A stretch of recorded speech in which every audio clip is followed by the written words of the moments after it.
तारीख गवाह है। नमस्कार, आप देख रहे हैं न्यूज 31 का बेहद ही खास कार्यक्रम तारीख गवाह है और मैं हूं आपके साथ पूनम।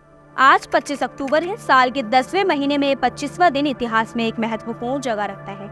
आज ही के दिन देश में कई ऐसी घटनाएं हुई थी जिसे जानना आपके लिए बेहद ही जरूरी है। तो चलिए नजर डालते हैं आज के इतिहास पर। आजाद भारत के पहले आम चुनाव 25 अक्टूबर 1951 और 21 फरवरी 1952 के बीच हुए। ये भारत को स्वतंत्रता मिलने के बाद पहला राष्ट्रीय चुनाव था। यह बहुत बड़ा आयोजन था जिसमें दुनिया की आबादी का करीब 17% हिस्सा मतदान करने वाला था। ये उस समय का सबसे बड़ा चुनाव था। चुनाव में करीब 1874 उम्मीदवार और 53 राजनीतिक पार्टियां उतरी थी, जिनमें 14 राष्ट्रीय पार्टियां थीं। इनमें भारतीय राष्ट्रीय कांग्रेस, भारतीय कम्युनिस्ट पार्टी, सोशलिस्ट पार्टी, किसान मजदूर प्रजा पार्टी और अखिल भारतीय हिंदू महासभा सहित कई पार्टियां शामिल थीं।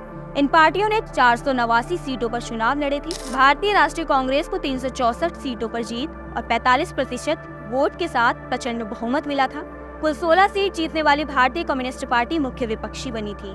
पंडित जवाहरलाल नेहरू आजाद भारत के लोकतांत्रिक रूप से चुने गए पहले प्रधानमंत्री बने। आज ही के दिन एक और घटना घटित हुई थी जो नेता सुभाष चंद्र बोस से जुड़ी हुई है।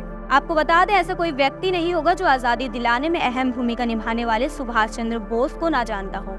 सुभाष चंद्र बोस भारत के स्वतंत्रता संग्राम के अग्रणी तथा सबसे बड़े नेता थे। द्वितीय विश्व युद्ध के दौरान अंग्रेजों के खिलाफ लड़ने के लिए उन्होंने जापान के सहयोग से आजाद हिंद फौज का गठन किया था।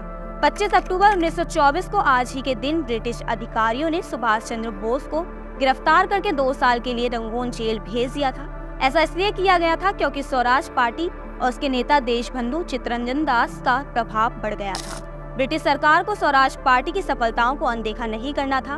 सुभाष चंद्र बोस को जबलपुर की सेंट्रल जेल में 2 बार कैद किया गया था।